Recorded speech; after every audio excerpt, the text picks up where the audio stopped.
네, 시장의 큰 그림을 그려보는 시간입니다. 오늘 이 시간 NH투자증권 투자전략팀의 나정환 연구원 연결되어 있습니다. 안녕하십니까?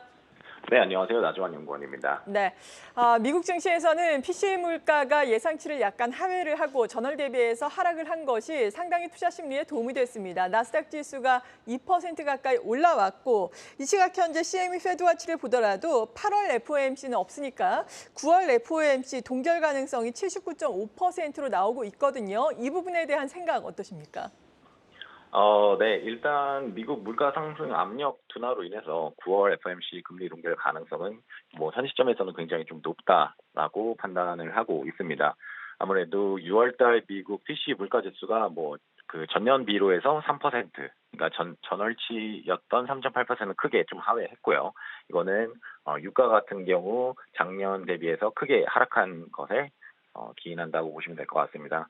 결국 중요한 것은 코어 PC 물가인데요. 이거 역시 전월치가 4.6% YY 기준으로 있는데 이 6월 달에 4.1%로 집계가 됐습니다. 그래서 헤드라인과 코어 물가가 둘 다 하락하는 모습을 보이는 명확한 디스인플레이션 기조가 나타나고 있습니다. 그래서 이걸로 봤을 때는 조금 추가적으로 금리 인상할 요인이 아니다라고 생각이 되고 있고요.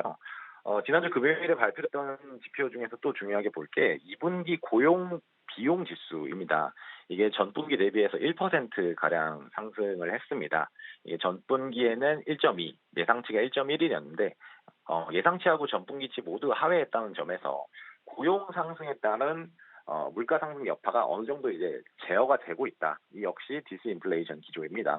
그래서 파웰 연준 의장 같은 경우 이 고용 비용 지수 같은 경우도 유심히 살펴보고 있는데 이 지표 자체도 좀 둔화되고 있다는 점에서 추가적으로 9월 달에 금리 인상 가능성은 좀 계속 낮아지고 있다라고 판단을 하시면 될 것 같고요. 지난 FOMC에서 파웰 의장은 발언대로 사실 금리 인상 여부는 데이터에 달려 있습니다. 9월 20일 FOMC 전까지는 7월 달, 8월 달 CPI 물가를 확인할 수가 있거든요. 그래서 결국에는 7월, 8월 물가를 확인을 해야겠지만 지금 전반적인 기조로 봤을 때는 물가가 떨어지고 있기 때문에 금리는 동결된 가능성이 좀 높다라고 보시면 될 것 같습니다. 네, 이에 따라 계속해서 발표되는 주가 그리고 경제 지표의 흐름도 우리가 눈여겨봐야 되겠습니다. 오늘도 시장을 보자면은 변동성이 꽤나 크게 나오고 있습니다. 특히나 2차 전지 내에서도 에코프로 BM, 에코프로만 보더라도 상승 탄력이 늘어났다 줄어들었다 상당히 변동성이 심한 장세가 오늘도 나타나고 있는 상황인데 이번 주 증시, 우리 증시 전반적으로는 어떻게 보십니까? 네, 말씀 주신 대로 최근 급등락이 많이 하면서 변동 장세가 이어지고 있습니다. 근데 지금 현 상황을 보시면 이게 특정한 이슈나 이벤트에 의해서 주가가 움직이는 게 아니라 수급이 갑자기 들어오거나 이탈하거나 하는 움직임에 따른 주가 변동성이 확대되는 것이거든요. 그래서 단기적으로 봤을 때 지금 현 상황대로 수급에 의해서 장세가 움직이는 상황이 좀 지속이 될 수 있다라고 보지만 조금 더 지켜봤을 때는 이제 2분기 실적 시즌이 계속되고 있잖아요. 이를 감안하면은 결국에는 실적에 주목하는 장세로 조금 전환될 거라고 생각을 합니다. 왜냐하면 과거에 이 펀더멘탈 대비해서 단순히 수급에 의해서 주가가 급격하게 상승했던 특정 테마, 특정 주식군의 하락, 등락은 이 주식이 결국에는 어느 정도 다시 하락하면서 끝났던 경험이 다수 존재합니다. 그래서 짧게 보면은 수급이 지배하는 장세가 이어질 수는 있는데 좀 길게 보면은 특정 업종의 쏠림이 좀 해소되면서 주가 변동성이 완화되는 국면으로 다시 접어들 거다라는 판단입니다. 수급 이탈로 인해서 만약에 또 이제 주가가 전반적으로 하락하는 경우가 나올 수도 있는데 이럴 경우에는 매수의 기회로 좀 활용을 해야 된다라고 생각하고 특히 하반기 실적이 턴어라운드 할 것으로 기대되는 업종에 좀 주목을 해야 된다라고 생각을 하고 있습니다. 네, 정말 어지럽네요. 에코프로 BM이 7% 오늘 오름세를 나타내다가 방금 전에 보면은 또 1%까지 상승 탄력이 둔화되기도 하는 등 어지러운 시장이 계속해서 이어지고 있습니다. 2차 전지가 쉬어가니까 지난주에는 또 실적을 발표했던 반도체가 튀어오르는 양상이 나타나기도 했었는데 이 두 섹터가 함께 갈 수 있을까요?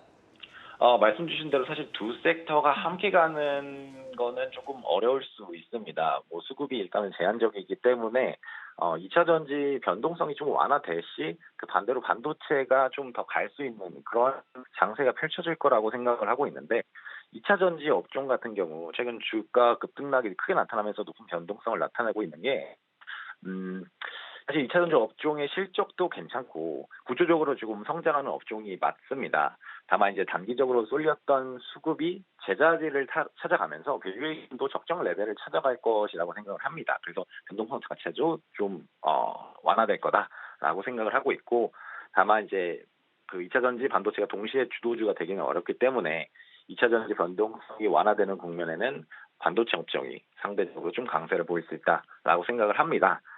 지난주에 뭐 SK 하이닉스 같은 경우 2분기 실적이 적자를 발표를 했죠. 다만 뭐 하반기 HBM 실적 개선이라든지 뭐 낸드 메모리 추가 감산 이런 등의 호재 요인도 존재를 합니다. 특히 AI 투자가 좀 늘어나면서 그 고용량 고성능 HBM 수요가 크게 좀 증가를 하고 있어요. 이런 점에서 HBM 같은 경우 일반적인 D램 대비해서 단가 자체가 높기 때문에 하반기에는 확실히 실적 자체는 좀 개선되는 그런 모습을 보일 거라는 관점에서 저희는 2차 전지보다는 반도체를 조금 더 좋게 보고 있는 상황입니다. 그리고 이번 주에도 많은 기업들의 실적 발표가 이어집니다. 반도체를 조금 더 좋게 보신다라고 말씀을 해주셨는데 AMD의 실적 발표도 미국에서는 예정이 돼 있고 또 미국의 빅테크 기업 애플과 아마존의 실적 발표도 있습니다. 국내에서도 네이버, 카카오가 실적 발표를 앞두고 오늘 같은 경우에는 그래도 네이버가 4%를 전후해서 상승으로 움직이고 있는데요. 각각의 또 시장에 미치는 영향 어떻게 평가를 하십니까?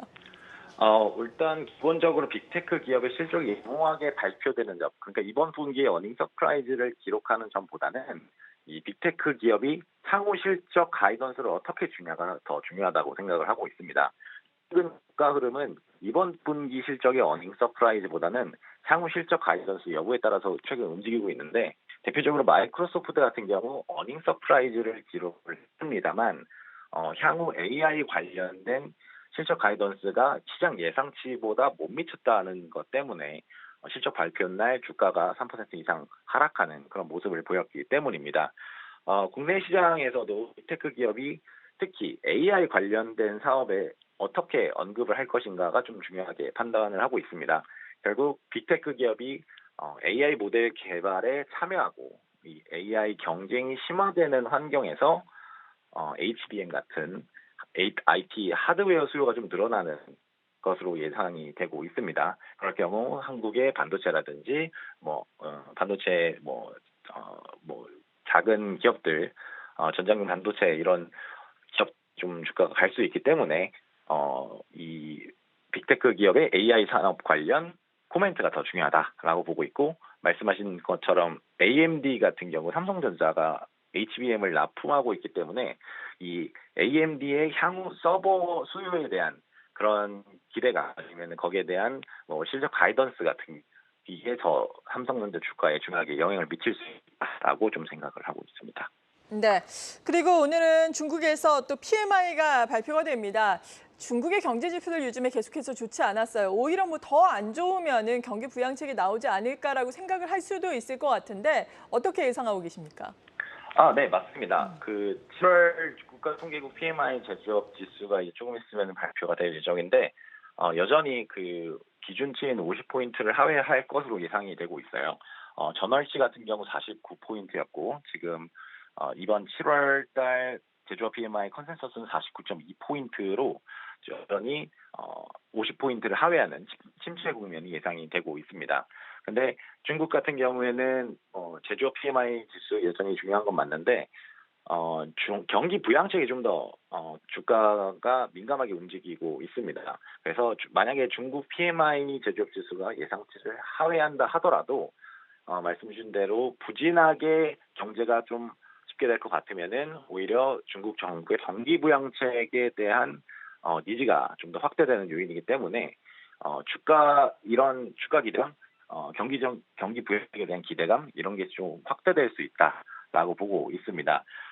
최근에 경제 지표가 좀 안 좋게 나오면서 위안화 자체도 좀 약세 국면을 계속 보이고 있는데 최근에 한국 원화하고 위안화는 조금 다른 양상으로 움직이고 있어서 만약에 국의 경제가 좀 약하게 나와서 위안화가 약세로 갈 수는 있지만 뭐 한국 원화와 같이 동시에 동반으로 약세를 보이면서 한국 주식시장에서 수급이 이탈할 수 있는 가능성은 조금 제한적이다라고 판단을 하고 있습니다.